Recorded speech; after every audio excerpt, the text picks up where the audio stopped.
Hello and welcome to Press TV's News Analysis coming to you from Tehran. I'm Marzia Hashemi. Thanks so much for being with us. Well, the NPT Non-Proliferation Treaty's goals are supposed to be total nuclear disarmament. That's what the treaty says, but the reality on the ground seems to be quite different. Now, though nuclear powers such as the United States have said that they have greatly cut back on the number of their nuclear warheads, the reality is that Washington, according to the Pentagon, has over 5,000 nuclear warheads with the possibility of reactivating thousands of retired ones if wanted. Is the goal truly nuclear disarmament, or is it just an excuse used by some nuclear-wielding powers? The international community cannot wait forever to witness the total elimination of nuclear weapons. To this end, 2015 NPT Review Conference should adopt a clear time frame with a target date for the full implementation of Article 6. Iran's envoy to the IAEA addressing a nuclear non-proliferation committee at the agency's headquarters in Geneva. Elsewhere in his remarks, Ali-Asghar Soltanieh called on nuclear-armed states to meet their international obligations and eliminate their nuclear weapons. Some nuclear-armed states, including the U.S., have upgraded their nuclear arsenal. The U.S. President Barack Obama has called for building smaller, yet more powerful and destructive nuclear weapons. Obama has also ordered an increase in the budget for upgrading America's nuclear arsenal. France and Britain have taken similar measures. This goes against Article 4 of the NPT, which obliges the nuclear-armed states to scrap their nuclear arms over time. Elsewhere, Germany has sold Israel a fourth submarine capable of launching nuclear weapons. Tel Aviv says the submarine boosts its military capabilities. Israel is believed to have stockpiled hundreds of nuclear warheads with the help of its Western backers. There's a specific dimension to this. A nuclear submarine or submarine capable of carrying nuclear missiles with nuclear warheads is a weapon of aggression. It's not even doesn't have the pretense of even being a weapon of defense. The U.S. has thousands of nuclear warheads, more than all other Western atomic powers. Washington is the only nuclear weapon state to have used them against another nation. The twin nuclear attacks on Japan in the dying days of the Second World War left hundreds of thousands of people dead. I'd like to welcome my guest to the program from Boston, author and political scientist, Mr. Kaveh Afrasiabi, and from London, from the Campaign for Nuclear Disarmament, Secretary of the Merchant Branch of the United Nations Association, Ms. Allison Williams. And from Idaho, from the Crescent and Cross Solidarity Movement, Mr. Mark Glenn. Thank you all for being with us. Would I like to start this off in Boston with Mr. Afrasiabi. Why is it that we see a lot of talk as far as nuclear disarmament, but really not very many actions going towards that goal? Well, this is a complex question that goes back to, the NPT and some of the ambiguities in the NPT's article pertaining to the obligation of the nuclear possessing states to disarm themselves, to take concrete, verifiable steps to gradually disarm themselves. Unfortunately, because of the weight of these weapons for these states and the national security considerations and the prestige that it confers upon them, we haven't seen any tangible steps, as a result of which a lot of these arms control agreements, such as the latest ones between Russia and the United States, are not really disarmament agreements because, as your program correctly stated, a lot of these warheads are put in the idle category, but the agreements don't call for the scrapping of even one nuclear warhead. And you have to add to that the fact that these states have been modernizing their nuclear arsenals and have been putting money in the R&D programs and so forth. And those are invitations for building new warheads and adding up to the arsenals instead of the opposite direction of disarmament. So Mr. Afsyabi, what does an agreement then between Moscow and Washington, like you just pointed out, what exactly does it do? What is the point then of having these type of agreements? Well, they are of some value, of course, in terms of the quantitative reduction of the number of warheads that each state possesses, as well as the delivery systems. Nevertheless, the cap is still very high, and the combined arsenal of the two countries is tantamount to some 80% of the overall global nuclear arsenal, capable of destroying the planets many times over. So, this has been misinterpreted, particularly by Washington, as a leapfrog toward disarmament, which it's not. And, this is like a mask covering the real intention of these nuclear weapon halves to maintain their status as an exclusive club while trying to deny other nations the right to possess them. And even more important, these states, such as the United States in their nuclear doctrines, reserve the right to attack non-nuclear states by using the nuclear warheads. And, this is putting double standards and hypocrisy to a whole different category. Well, let me turn to London and get Ms. Williams in on this. Now, in his 2009 speech in Prague, U.S. President Barack Obama had called for the U.S. to lead international efforts toward a world free of nuclear weapons. Has the United States done anything since that time? And if so, if you could tell me what exactly concrete measures have been taken to meet this goal. I'm afraid I can't think of any concrete measures that the United States has undertaken, rather the reverse, as the previous guest said. I do believe that President Obama was genuine in his aspiration. This is personal judgment of another person, but the politics of the situation are so extremely difficult that I think he is unable to take the decisions necessary to radically steer their nuclear industry and program. Do you think that, Ms. Williams, do you think that he is unable, or is it in reality perhaps not the real goal of the United States because of so many other industries that perhaps are profiting from this nuclear buildup?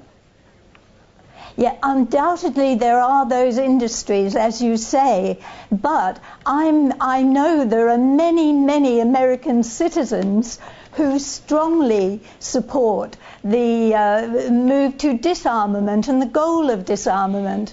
And as I said, I believe the President himself genuinely would like nuclear disarmament to be possible. Okay. Well, let me turn to the United States and get Mark Glenn in on this conversation. Now, Mr. Glenn, you heard our previous guest, and especially Ms. Williams, saying that she believed that the president, the United States president, really wants nuclear disarmament. The majority of Americans are for nuclear disarmament, perhaps going back to the 99% that the majority of people do not want nuclear weapons. But given this situation, the reality that is taking place in the United States, do you see the United States at all moving towards nuclear disarmament? Is the government listening to those people who actually are against nuclear weapons? Absolutely not. The United States is an empire, like it or not. That is the reality of the situation. And an empire has to maintain a certain military dominance over those countries that she means to control. And there's just simply no other way to do this for the United States to maintain the kind of empire, both military and political and economic, over these countries unless she has holding over these countries the threat of nuclear annihilation. I firmly believe that this was one of the intended results of the 2 nuclear weapons that were dropped on Japan in the waning days of World War II, was to demonstrate to the world that not only does the United States have nuclear weapons, but that the United States is willing to utilize nuclear weapons in furthering her foreign policy objectives. Of course, the United States did this under the cover of, quote-unquote, bringing an end to World War II, but the history of the event speaks otherwise, given the fact that Japan was ready, willing, and able to sign a treaty document with the United States ending the war. So the United States will never get rid of these nuclear weapons, and particularly at this time in history, because the United States has gone out and made so many enemies in so many corners of the world. You look at the devastation that has taken place in Iraq and Afghanistan, in Libya, certainly the unrest in Syria that is taking place as a result of backdoor manipulation of these groups who are basically burning the country down. The United States has made too many enemies now, and by saddling up alongside Israel and furthering her foreign policy objectives, not just in the region but throughout the world, the United States has made herself the second most unpopular, second most hated country in the world after Israel. So, no, any talk of nuclear disarmament is nothing but hot air when it's coming out of the United States. Whether Barack Obama, as president, truly would like to see something like this happen, this is immaterial, given the fact that he's the captain of a ship that basically is on autopilot. He doesn't have really any control over where the ship is going to go. Well, Mr. Afrasiabi, of course, Mr. Glenn just talked about the Israeli and that situation involving United States support for it.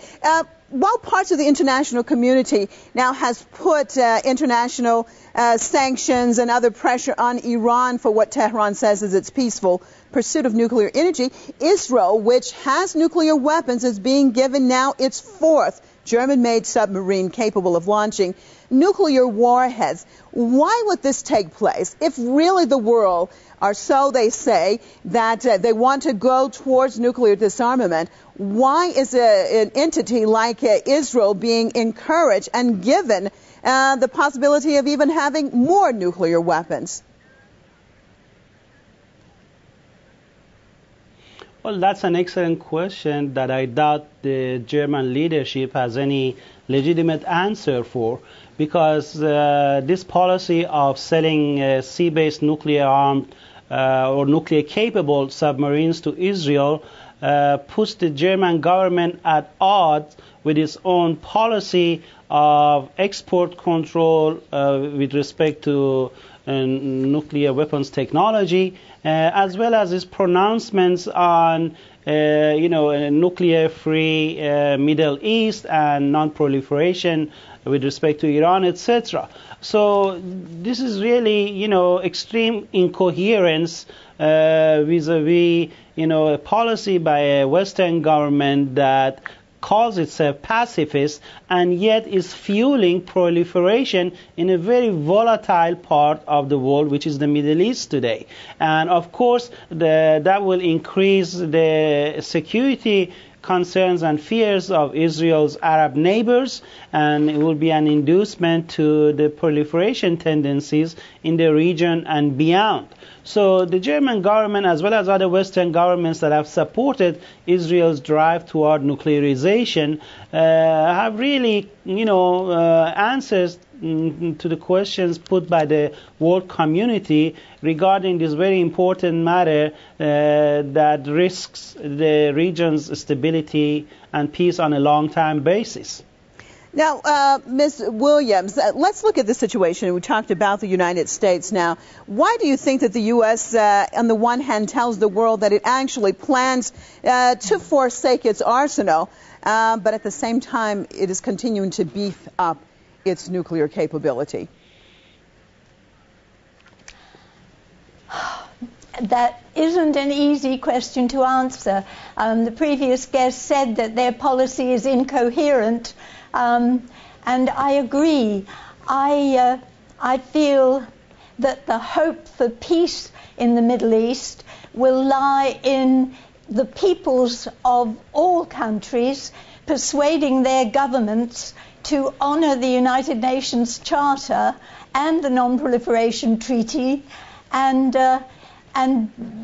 bear in mind that there's supposed to be a summit in Finland, is it, or being chaired by a Finnish person, for a nuclear-free Middle East.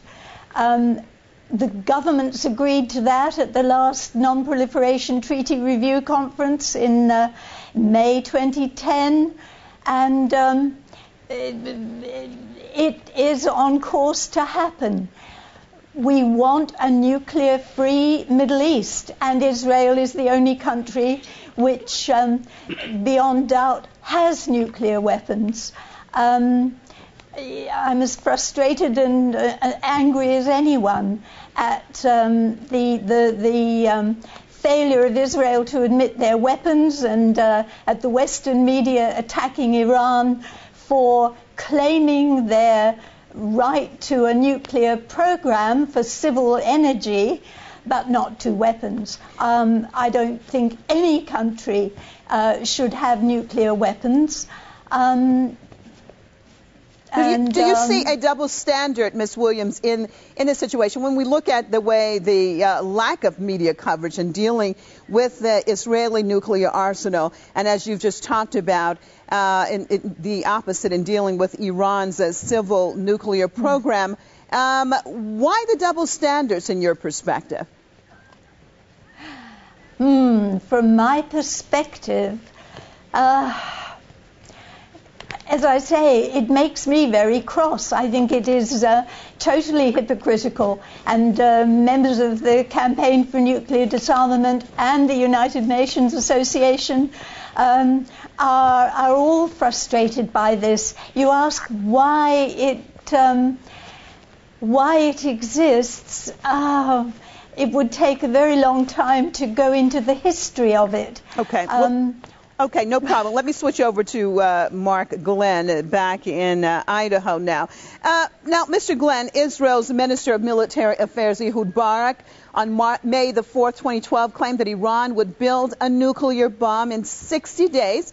It means July 2012. And I just want to read some of the predictions over the years that we have had out of Israel. In 1992, Israeli Member of Parliament and now Prime Minister Benjamin Netanyahu predicted that Iran was 3 to 5 years from having a nuclear weapon. In 1992, Israeli then Foreign Minister Shimon Peres predicted an Iranian nuclear warhead by 1999. And we've had so many of these so-called predictions. What's your take on this? Why do we continue to see this by Israeli leaders talking about that Iran is close to the bomb? And, of course, when that does not happen, then nothing is said. And even the media does not explore then why is this being done and the repercussions from this action.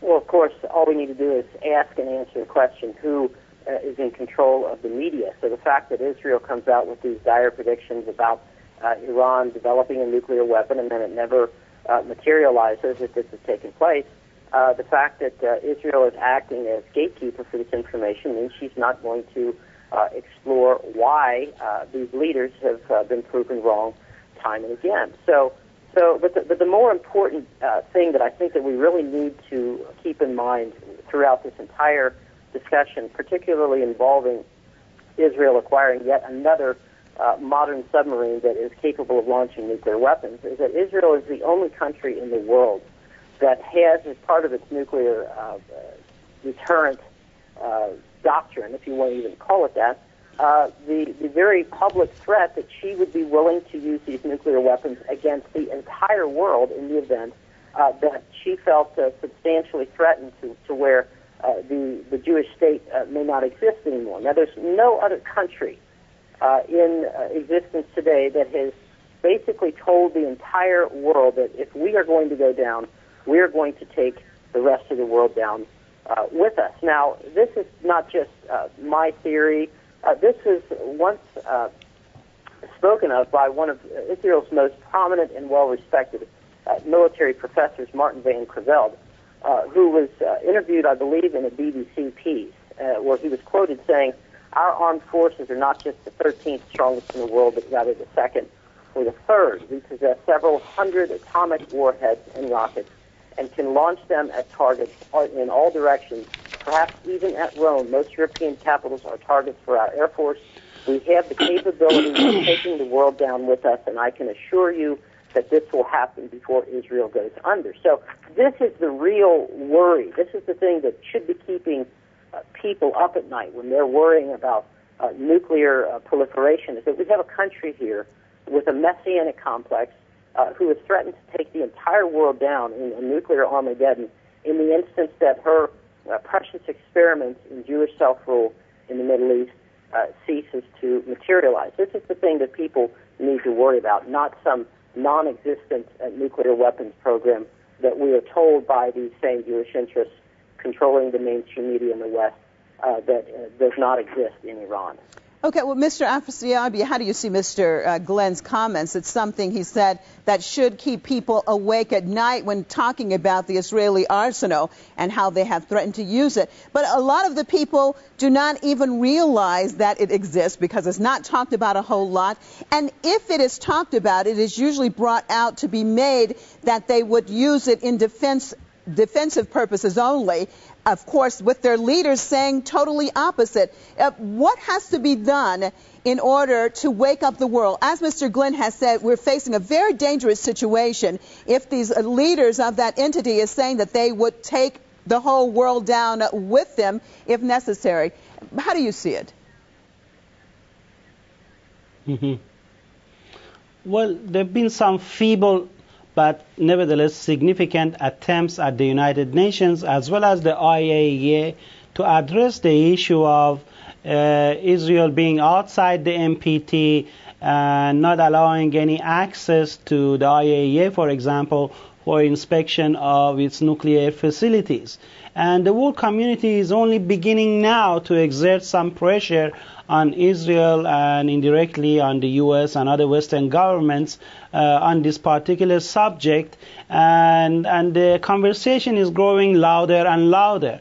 So my impression is that the world's attention to this subject is on the rise and is putting a lot of pressure on Israel. And Israel's counter strategy has been to deflect attentions from itself by focusing on Iran's so-called nuclear threat, which is a non-existing fictional threat. Nevertheless, it's a functional threat as far as Israel is concerned because it puts Israel in the category of a potential victimized state that in turn allows it to arm itself with the nuclear weapons and adopt an aggressive posture against Iran and other Muslim nations in the Middle East. So it serves a purpose for Israel to continually up the ante against Iran and level these false charges in part through its allies and pro-Israel pundits in the Western media,